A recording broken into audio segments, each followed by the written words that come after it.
Благодарам, колега. Почитувани колеги, почитувана македонска јавност, Владата на Република Македонија преку своите представници, министерот за земјоделие, ни достави предлог закон за изменување и надополнување на законот за вино. Целта на носењето на секој закон, како и измените и промените во законот, е подобрување на условите за работа, за живот, за тие за кој е наменет законот. Односно, целта на секоја измена во законот е секогаш за подобрување на веќе постоечкото законско решение, што не е случај со овој предлог закон, што секако не е во таа насока. Мило ми е што денес сме конечно почестени со присуството на министерот за земјоделие на денешната седница. Затоа би сакала да ве прашам, министре, од каде произлезе овој предлог закон? Со кој се консултиравте? Дали е ова тоа што е потребно во моментот и што ќе ги реши горливите проблеми на лозарите?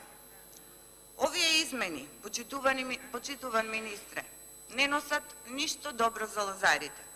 Туку напротив, оваа измена на законот за вино се нова уцена и девалвирање на лозарите.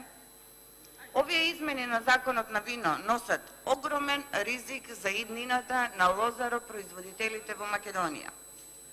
Со амандман предложивме комплетно бришење на членот 3 од овој предлог закон, со цел да се задржи автентичноста на македонското вино, да се спречи дополнително нарушување на пазарот и процесот на откупот на грозје и депресирање на откупната цена на грозјето на барањето за зголемување на содржината на шеќерните единици.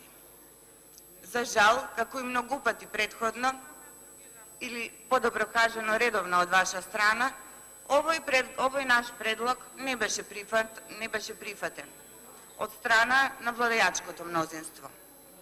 Наместо цело бришење на овој спорен член 3, на комисијата беше изгласано делумно изменување на овој член. Со тоа никако не им се помага на лозарите, кои следствено на ова, од сега натаму, благодарение на катастрофалната лоша политика која што ја водите во земјоделието, земјоделците во Македонија, поточно лозарите, ќе бидат во уште полоша ситуација. Измените во законот за вино кои ги предлагате треба да бидат во интерес на винариите, но никако на штета на лозарите. Со сета почит кон винариите, но вие, министре, треба да знаете дека винариите и лозарите се меѓусебно тесно поврзани и целосно зависат едни од други. Едни без други тие не може да функционираат. Затоа, кога се прават измени на законот за вино, безусловно треба да се внимава дали со тоа се нанесуваат штета на едните или на другите. Во овој случај, повторно лозарите се тие на кои што им се нанесува штета и целата штета од овој предлог закон ќе падне токму на нивниот грб. Затоа што на овој начин, со тоа што 2/3 од производителите на вино ќе даваат предлог за прогласување на исклучително лоши години, а имајќи во предвид дека тоа се 3 винарии во Македонија, во кој е сконцентрирана целата моќ на винариите во Македонија, не е тешко да се предпостават понатамошните случувања. Кажав и на комисија, ќе кажам и денес. Никој не спомнува лоши години за земјоделците, тоест лозарите. Што тогаш? Како тогаш ќе се справиме со проблемот? Или повторно, како и ова година, ќе ги оставиме сами на себе? Сами да се справуваат со проблемите кои што ги имаат. Пак ќе речам, наместо денес да зборуваме за измени во законот за лозарството, да носиме закон за грозјето, со кој закон грозјето ќе има загарантирана цена. И со тоа никогаш повеќе лозарите да немаат потреба да го продаваат или поточно даваат својот род далеку под производствената цена. Наместо денес да разговараме, да дебатираме за прогласување на елементарна непогода, заради сушата која го зафати Неготино и Тиквешијата, со која на лозарите 10-кратно им се скрати родот. Оваа година наспроти рекордно ниските цени, кои беа пониски од ланските и тоа за 50%, односно од 2 до 5 денари по килограм грозје, лозарите се соочија со уште еден голем горлив проблем, а тоа го намали родот за 50% во Неготино до 100% во Неготино, а 50% во Тиквешијата. За овој проблем апелирав уште на почетокот на годината и се уште имам одговорено од вас, министре, пратеничко прашање за случувањата во АД Водостопанство.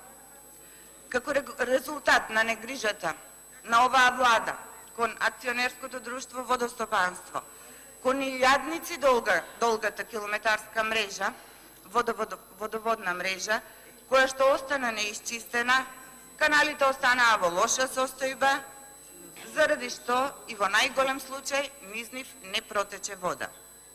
Како резултат на тоа, лозовите насади и тие кои се под систем на наводнување останаа неполиени, а високите температури си го направија своето. Што значи дека токму благодарение на вас и на погрешната политика која што ја водите, на лозарите од Тиквешијата 10-кратно им се намали овогодишниот род. Неколку пати од оваа говорница имам кажано дека Тиквешкиот регион, од познат вински регион, вие систематски го уништувате и го правите печалбарски регион. Жално е да се гледаат цели плантажи на лозови насади, како се оставени сами на себе, а собствениците на тоа лозие, од кое претходно живееле и си го прехранувале своето семејство, заминуваат со цели семејства во некоја европска држава каде што започнуваат нов живот. Токму затоа, наместо овој закон за вино, кој, како што реков, не носи ништо добро за лозарите, потребно ни е оваа година да се прогласи за елементарна непогода и обештетувањето на лозарите во зависност од претрпените штети да биде 100% од постоечките субвенции по хектар.